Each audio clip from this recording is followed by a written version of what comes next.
여러분, 지난 시간에 우리 함께 장애란 무엇인지 알아보았어요. 장애를 가진 친구가 우리와 다른 점은 있지만 이상한 게 아니라는 건 이제 다들 잘 알고 있죠. 그러니 장애를 가진 친구를 불쌍하게 보거나 호기심 어린 질문은 하지 않아야 해요. 그럼 장애 유형별 에티켓에 대해 더 자세히 알아보아요.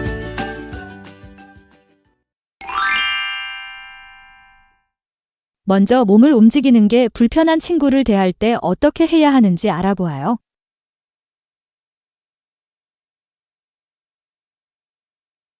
휠체어란 무엇일까요? 휠체어는 혼자서 이동이 어려운 사람들이 편리하게 이동할 수 있도록 도와주는 도구예요.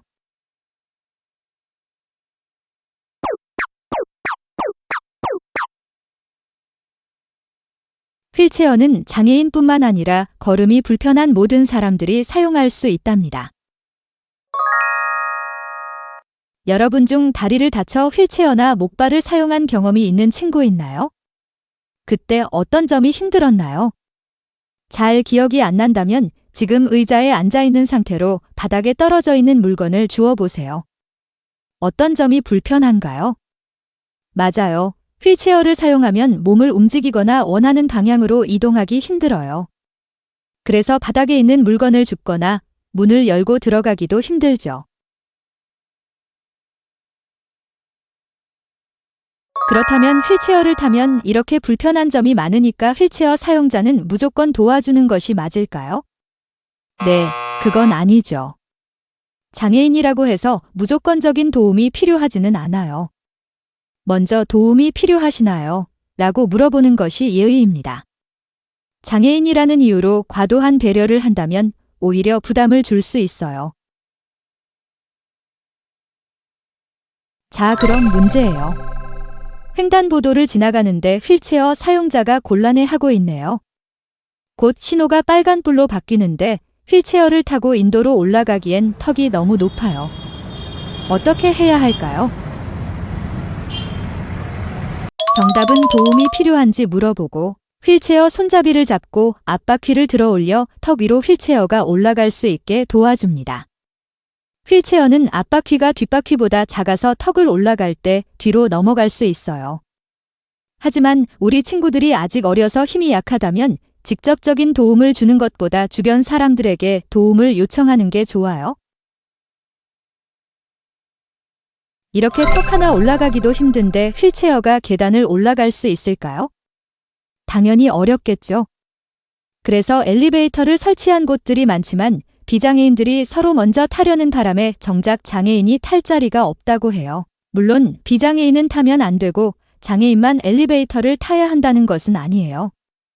하지만 엘리베이터를 먼저 타려고 서로 다투기 전에 장애인이나 교통약자를 위해 조금씩만 양보하는 배려를 보여주세요.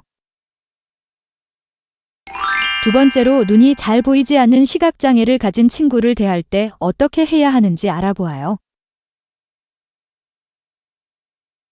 여러분, 안내견에 대해 알고 있나요? 안내견은 시각장애인의 눈이 되어주는 친구예요. 안내견 덕분에 시각장애를 가진 친구도 안전하게 길을 다닐 수 있대요. 그렇기 때문에 대중교통, 음식점, 공공장소 등에서 정당한 이유 없이 안내견의 출입을 거부할 수 없어요. 길에서 안내견을 만났을 땐 꼭 지켜주세요. 안내견을 부르거나 만지지 말아주세요. 안내견의 시선이 분산되어 안내견이 길을 안내하는데 방해가 될 수 있어요. 시각장애인 친구와 대화할 때는 어떻게 해야 할까요? 갑자기 어깨를 치거나 손을 잡으면 깜짝 놀라기 때문에 안녕, 내 이름은 누구누구야 라고 말해주세요. 길을 다닐 때는 시각장애를 가진 친구가 붙잡을 수 있도록 팔을 내밀어주거나 부딪힐 수 있는 곳을 가게 되면 조심하라고 말해주세요.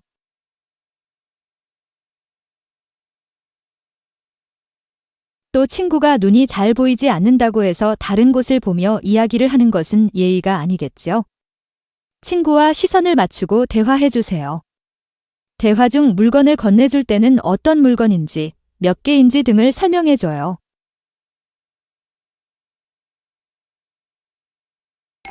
세 번째로 귀가 잘 들리지 않는 청각장애를 가진 친구를 대할 때 어떻게 해야 하는지 알아보아요.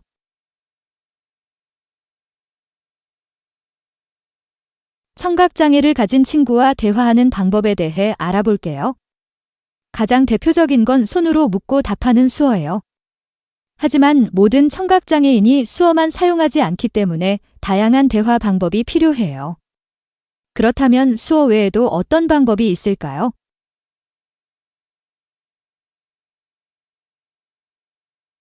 구화는 상대방의 입술의 움직임과 얼굴 표정을 보며 묻고 답하는 것을 말해요.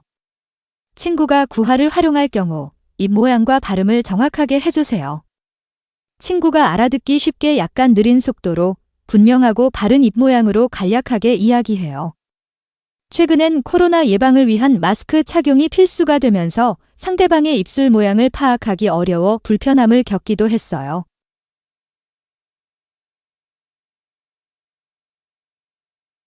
수어나 구화가 모두 어려울 경우 글로 써서 서로 묻고 대답하는 필담을 사용할 수도 있어요. 이렇게 청각장애를 가진 친구가 어떤 방법을 사용하는지 파악한 후 눈을 마주보면서 이야기합니다. 그리고 청각장애인 친구를 부르거나 대화를 시작할 땐 갑작스러운 상황으로 친구가 놀라지 않도록 손을 흔들어 보여주거나 가볍게 어깨를 쳐서 시선을 끌어주세요. 마지막으로 발달장애를 가진 친구를 대할 때 어떻게 해야 하는지 알아보아요. 지난 시간에 발달장애인은 다른 사람보다 이해가 조금 느리지만 충분히 자신이 원하는 것을 알고 표현할 수 있다고 설명했죠. 그렇기 때문에 성인 발달장애인을 어린아이처럼 대하지 않도록 조심해야 해요. 나이에 맞는 호칭과 태도로 대하고 존중해주세요.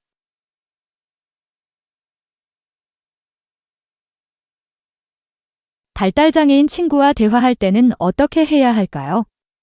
발달장애인과 이야기할 때는 쉽고 짧게, 천천히 말해주세요. 행동이나 말이 느리더라도 충분히 기다려주고 끝까지 들어주세요. 그리고 발달장애인은 낯선 상황이나 감정의 변화에 심하게 불안해할 수 있어요. 밖으로 나가려 한다든가 계속 소리를 내는 등의 행동을 보일 수 있는데 이럴 때 급하게 막으려 하면 오히려 더 흥분할 수 있어요. 바로 막지 말고 기다려준 뒤 안정이 되면 그때 이유를 물어보세요. 지금까지 장애 유형별 에티켓에 대해 알아보았어요. 하지만 사람이 가진 다양성 중에 장애로 인한 특성은 일부분이에요. 같은 유형의 장애일지라도 모두 다른 사람으로 바라보아야 해요. 장애에 대한 편견은 서로에 대한 이해와 배려를 통해 해결해 나갈 수 있어요.